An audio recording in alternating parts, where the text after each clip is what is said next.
जम्मू कश्मीर को विशेष राज्य का दर्जा देने वाले आर्टिकल 35A के खिलाफ दायर याचिकाओं पर आज सुप्रीम कोर्ट में अहम सुनवाई होने जा रही है।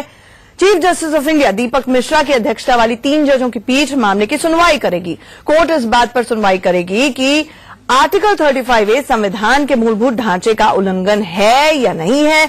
वहीं जम्मू कश्मीर सरकार ने एक बार फिर से सुनवाई टालने की मांग को लेकर अर्जी दायर की है। इस बीच अलगाववादियों ने घाटी में आज से 2 दिनों का बंद का भी आह्वान किया है। बंद के दौरान घाटी में सड़कें सुनसान हैं, ज्यादातर दुकानें बंद हैं। बंद को देखते हुए श्रीनगर, अनंतनाग, कुलगाम, पुलवामा और शोपिया समेत अन्य शहरों में सुरक्षा बढ़ाई जा चुकी है। श्रीनगर के कई क्षेत्रों में धारा 144 भी लागू की गई है। कई एरियाज में कर्फ्यू है। अब धारा 35A है क्या, वो भी आपको बता दें। सिर्फ स्थायी नागरिक को ही संपत्ति खरीदने का अधिकार है। इस धारा के तहत जम्मू कश्मीर सरकार और विधानसभा को स्थायी निवासी तय करने का अधिकार है, यानी कि परमानेंट रेजिडेंट कौन है ये तय करने का अधिकार है। राज्य सरकार को आजादी है कि केवल के वक्त जो शुरू में 1954 के बाद जो शरणार्थी आए थे उनके लिए स्थायी सदस्यता राज्य सरकार ही तय कर सकती है। इस दौरान रोजगार से लेकर सरकारी जितनी भी फैसिलिटीज होती हैं उन योजनाओं का अधिकार जो है उनके उससे जुड़ी हुई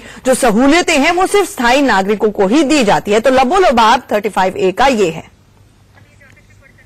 फारूक अब्दुल्ला की पत्नी ब्रिटिश मूल की हैं, लेकिन जम्मू कश्मीर नागरिक के अधिकार उनको हासिल हैं।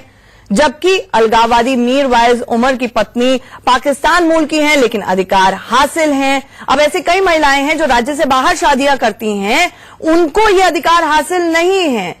जम्मू कश्मीर के अलगाववादी देश भर में जमीनें खरीदते रहते हैं, तो जाहिर तौर पर ये आर्टिकल 14 का भी जो इक्वालिटी का अधिकार है उसका भी उल्लंघन है। हमारे साथ हमारे सहयोगी आशीष सिन्हा इस वक्त सुप्रीम कोर्ट के बाहर से जुड़ रहे हैं। आशीष, सबसे पहले जानना चाहेंगे, राज्यपाल शासन है इस वक्त जम्मू कश्मीर में और ऐसे में लगातार जम्मू कश्मीर सरकार की तरफ से यही मांग उठती आई कि सुनवाई को टाल दिया जाए। तो आज आप क्या होते हुए देख रहे हैं? क्या सुनवाई होगी? सुनवाई को संविधान पीठ के पास भेजा भी जा सकता है या फिर एक और सुनवाई है सिर्फ सुनवाई टलवाने के लिए?